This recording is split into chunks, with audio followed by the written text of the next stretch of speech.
Oui, j'ai peur et j'ai peur que mes grands-parents et mes parents meurent et j'ai peur aussi que l'année prochaine c'est pareil, qu'on porte le masque, qu'on ait des gels. J'ai eu une copine qui a eu peur d'avoir le coronavirus et oui, elle a eu très peur. Elle l'a dit à la maîtresse. Elle a dit qu'il fallait pas s'inquiéter et qu'on allait bien faire les gestes barrières. Et elle a plus eu peur parce qu'on a bien fait les gestes barrières. Bonjour.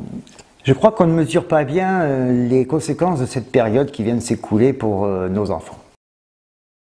Après le confinement qui a duré quand même 2 mois et demi et cet arrêt subit de l'école, que nos enfants ont d'autant plus mal digéré qu'au départ ils étaient considérés comme étant les pourvoyeurs de virus et qu'à la fin, au moment de la reprise, on a signifié à tout le monde que finalement ils n'étaient pas autant contagieux qu'il n'y paraissait.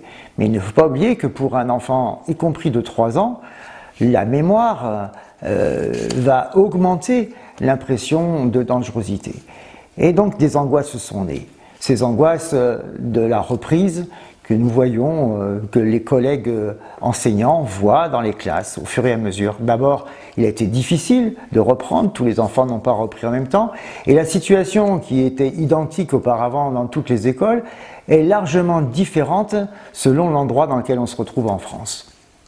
Il y a des écoles dans lesquelles les choses ont repris leur sens habituel, et puis d'autres, au contraire, où le confinement et ses conséquences ont laissé de lourdes traces.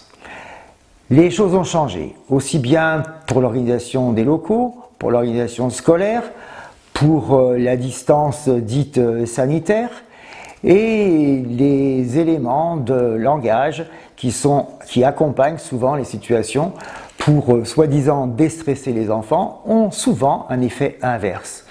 Nos enfants sont angoissés par l'école alors que jusqu'à présent c'était un lieu qu'ils occupaient avec joie et un travail constant.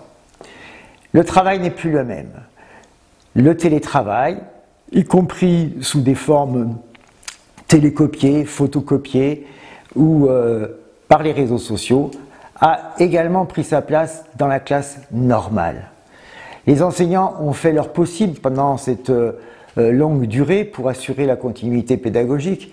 Aussi, aujourd'hui, sont-ils obligés de s'adapter à des demandes qui ne sont pas forcément celles de leurs élèves, mais souvent celles de la famille. Alors, que peut-on faire? Il faut retrouver le sens du travail collectif. L'école était le lieu de travail des enfants. Aujourd'hui, elle a été investie par tout le monde. Et donc, ce lieu qui était réservé aux maîtres et à ses élèves est aujourd'hui occupé par d'autres préoccupations. Il faut donc retrouver le sens du collectif. Comment faire? Peut-on, au travers des longues vacances qui s'annoncent, trouver des moments familiaux, des moments amicaux pour redonner aux enfants l'habitude de travailler, de jouer avec des amis qui ont le même âge et ainsi se réautonomiser, ne plus avoir sur le dos des adultes en permanence. Peut-on envisager qu'ils aient des lieux sur lesquels ils aient toute responsabilité et qu'ils ne soient pas obligés de respecter telle ou telle règle? Ça va être difficile car nous avons tous en mémoire dans l'actualité des foyers de virus qui ne sont pas totalement éradiqués. Par conséquent, en Chine, en Allemagne, des écoles ont été refermées, mais en France également. Les enfants sont perméables à toutes ces actualités. Il faut donc les sortir de cette habitude de distanciation pour qu'ils retrouvent l'envie de travailler ensemble. Alors, évidemment, au fur et à mesure que le temps passe, des angoisses apparaissent.